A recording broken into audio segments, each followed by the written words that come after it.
I started working with PD since 2016. So I've been sent by my university to have a conversation with the community because we've heard a lot of good news coming from the community, and we want to see how we can also learn from the community. Current project that I was on that I engaged with PD, that was in 2017. Um, Currently, there's also been support from, you could see the various partners below, International Science Council, CEDA, and we are partnering with SDI to conduct kind of trying to assess what the energy justice project is actually evolving into. So we have specific objectives that we are actually looking at in terms of trying to see how we can still support the energy justice program, especially within communities such as urban poor communities, such as those ones we are currently working within. And we're going to have just a reflection workshop. The reflection workshop is only looking at what do you think, what based on the from 2016 to 2019, 3 years, 4 years of you being embedded with one of these energy projects, the solar lantern, currently the cook stoves, and there's one project, the mini grid project at Amwijo. How do you think of renewable energy? How do you think about sustainable energy? How do you think it can best be placed so that the communities can also benefit from? How can you also position yourself as a community to be able to lobby to government and say, hey, this is what we are already doing in our community, and this is how you can support us to be able to scale up some of the activities that we are already doing around energy. And that is one of the objectives that we are looking at. So we have 5 main objectives under this current project. We are looking at empowering communities with various leadership skills. And there are quite a number of activities that we've actually outlined from now to like 2020 to be able to constantly engage with the community to build the leadership that we require. Again, empowering practitioners. You realize again that we're trying as much as possible to bring in people from ECG, people from the ministry, people who actually make decisions from the top. Often than not, in our research, we have an assumption that policies are often devoid of local communities. So politicians sit up there and they make the policies, but how it affects you, they haven't properly thought about it.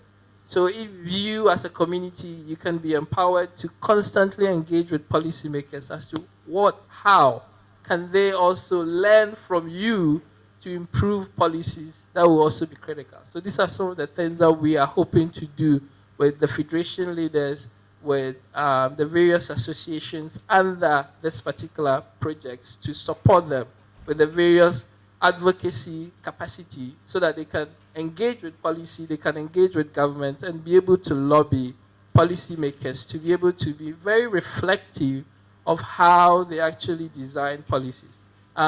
Transnational best practices. So this is what I indicated earlier on, that there are a lot of innovations that are happening in other communities around Africa, and we would want to trigger that level of conversations between communities within Africa. And that is what I'm hoping to actually initiate with this particular project, trying to bring communities from Ghana and also to interact with my South African counterparts. Then addressing knowledge gaps by contributing on SDGs. So in this whole process of trying to learn, we'll keep documenting this process of learning so that we can also share this learning process with other communities and be able to tell them that this is the journey we came, this is how we actually went on getting to know and building our understanding and knowledge around the use of renewable energy. All right, so the project is actually looking at Ghana and South Africa. There are specific communities that I'm actually looking at. In South Africa, we have 2 main communities. They are also informal settlements, and there's one middle-class mixed neighborhood called Line Dock. It's kind of an eco-village. And we have one community also called Nkanini. And all of them are around my university, that's Stellenbosch University. And in Ghana, we want to focus more on the solar lamp project, the cook stoves, and the Amuijos project, specifically to see how are the households actually learning from that experience. Is energy, renewable energy, becoming like a burden on household income, or is it actually helping improve lives and conditions for the various households that the technology has been introduced in? Again, various disciplines and various partners that we are working with. We are working with PD, Ghana Federation for Urban Poor, Know Your City, KYC. Then in Stellenbosch, we are working with Sustainability Institute. There's Line Dock Eco Village, iShack Solar Unit, Sustainability Innovation Lab, which is kind of still part of Sustainability Institutes. And these are the communities that have been identified under this project that we are going to engage more thoroughly with. So in terms of the co-designing process, the co-designing is, the idea is to not just conduct research, but we want to conduct research with the community, which, based on previous interactions with the Federation, we have been doing since 2015. My university and SDI have been having learning exchanges, and we want to continue on that because my university also realized that we are learning a lot from the community, and we want to continue to empower the communities to be able to be knowledgeable about how research is conducted. We don't believe in extractive research, where I come to your community, I ask you questions, you tick the boxes, and I take my questionnaires away, and I leave you with nothing. I want to build capacity.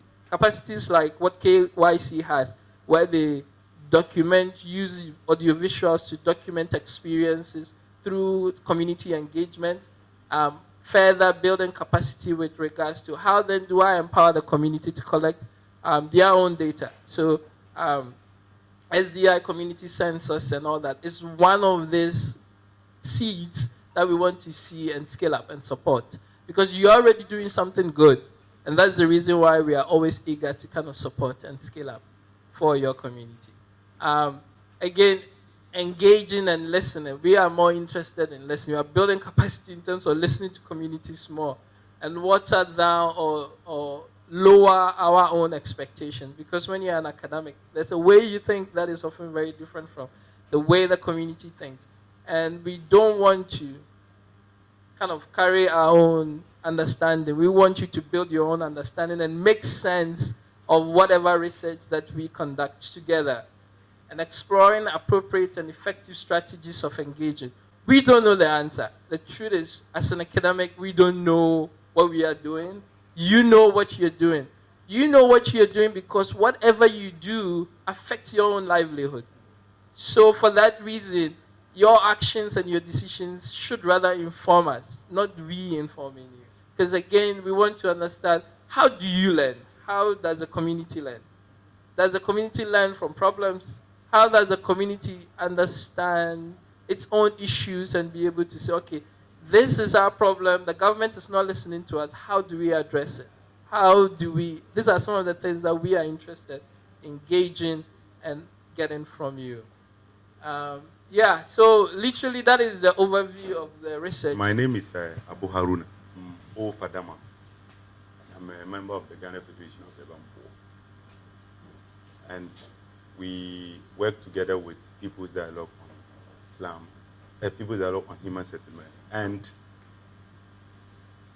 we are affiliated to Islam Dwellers International. That is our mother organization. Yeah, Ghana Federation of Urban Poor is a network of urban, now we are moving urban dwellers, or now urban partners. We are urban dwellers or urban poor who refuses to complain and throw our hands into the air and say, government has to do this, government has to do that. We are waiting for the government for these interventions or this development.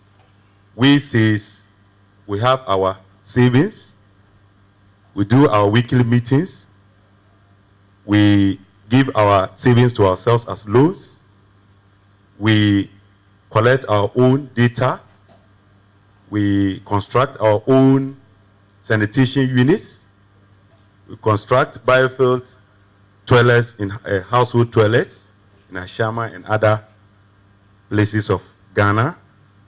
So we have decided to say we are the problem and we are also the solution. Energy Justice is a program that we started from 2016 and up to date. I think we started with the solar lamps, which we decided to provide to the coastal people who actually go into fishing. What we realized was that the lamps that we provided for them was so robust. So when it even falls, it doesn't break, and it takes long time to get out of power. Because those who go to fishing, it takes them like 2, 3, 4 days. And they were complaining that when during the night, visibility becomes serious. They can't see far away. So the lamps that we provide, you can put on your forehead. So it can help visibility, and it can also help them that when they go to fishing, it is difficult for them to also communicate with people because their phones get out of battery, so they need to charge. So because it is a solar panel, they can use the panel whilst charging and then using the light in the night whilst charging their phones. So it was very easy for them to be able to communicate to those offshore and then them. Then we moved to clean stoves or improved stoves. What we did was we actually conducted a survey in some communities in Accra, Choko, Ofadama, Agbogboloshi, Madina,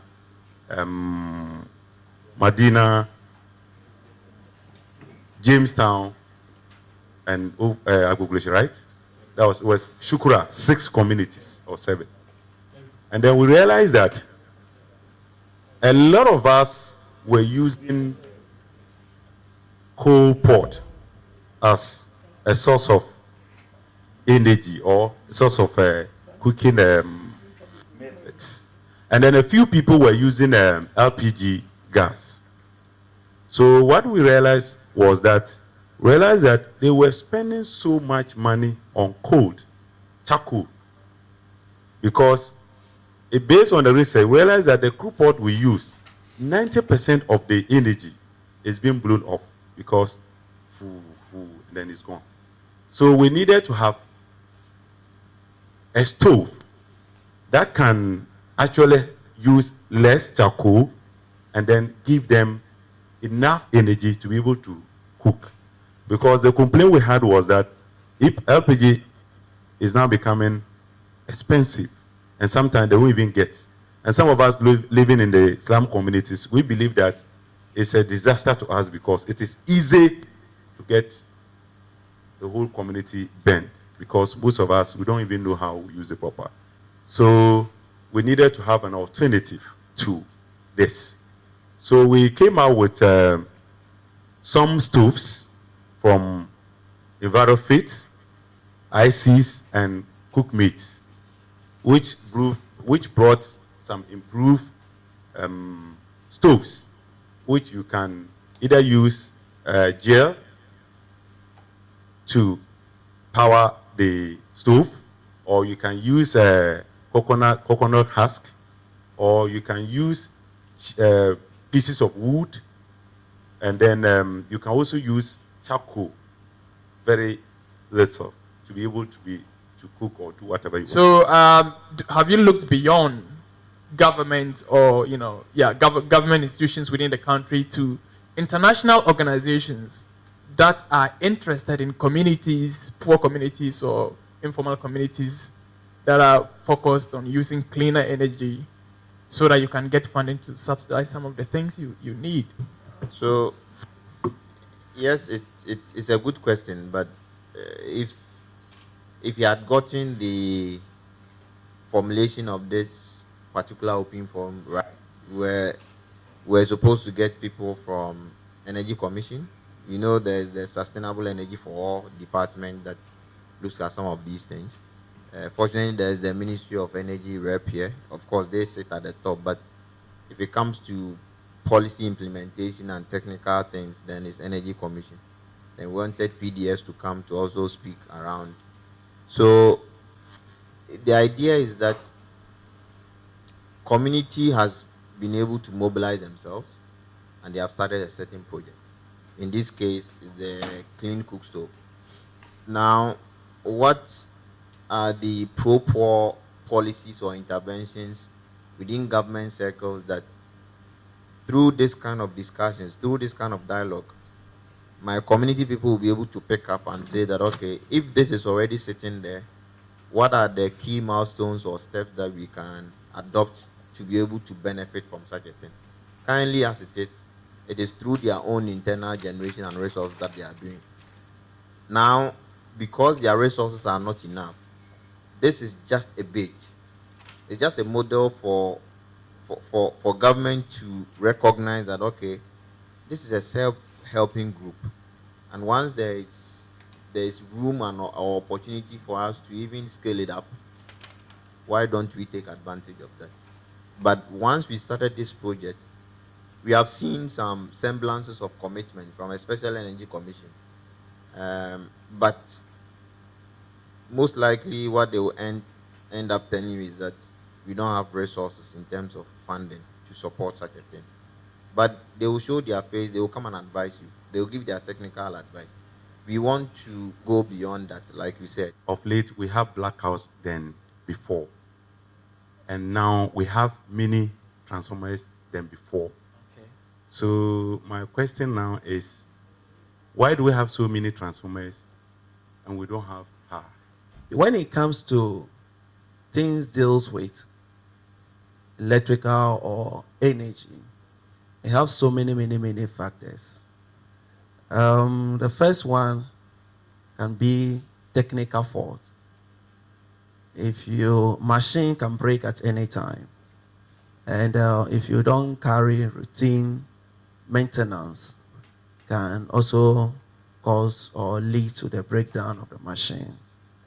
And again, when previously you realize that people that depend on electricity, power for usage, they were less as compared today. Now everybody want to have electricity. Even somebody put kiosks, they want to extend electricity to his home. So you realize that electricity become part of our daily life. So the demand on the power every day increases. And so when that thing happened, it also put a lot of load on the equipment, which also leads to the breakdown more often. So yeah, things can be done about it. That's why we are shifting to, or we are looking at the other alternative by introducing renewable energy, so that we will not depend on the grid all the time, but we can also mix it up or alternate it with renewable, so that it can take some load off from the grid, so that we can have a reliable power all the time. So I think if this improved cooking stoves is meant for the community, the informal community, and the cost is too high, I think it will not help us. All what you are saying, save to own, we as a Ghana Federation of Urban Poor, we are already in savings. It is a group already. We save every week. It is a saving group. So we give it to our people, and they pay every day or every week. But all the same, it is not affordable. So we are asking that, what can you do to the manufacturers so that at least they will cut down? Okay, good afternoon. My name is Theophilus Crunchy, and I'm working with Institute for Sustainable Energy and Environmental Solutions, which is shortened ICES. Now, I'm going to talk on the question that you asked concerning the affordability of the technology and the business model or the market strategies that we use to market our product. Look at the business model and how we go about things. Now, when an item, let's take the EnviroFit like this. We supply some stuff like the EnviroFit, the GoClean, the EcoSave, and other stuff. If it is expensive, what we do is, first of all, we look at this model, save to own. That's what we first of all do, save to own. Here, what we do is, we have a booklet, we have designed a booklet that we give to the individuals, and we also have a copy to that we keep, that you will pay it in installments towards it, but then we don't give you the technology. So when you pay up to maybe 70% or 80%, then we give the stove or the technology to you, and you complete the payment later. So EnviroFit like this is not produced in Ghana. You will ship it, the shipment fee and other stuff, you have to add it to it, and you know it's a business, you also have to add your what? Profit to it. So for us to help you, that's what we can do to what? For you to get it, by you paying it what? In installment. Because if I say that, pay 250 cedis cash now, to be a problem. So we give it to you to pay in what? In installment.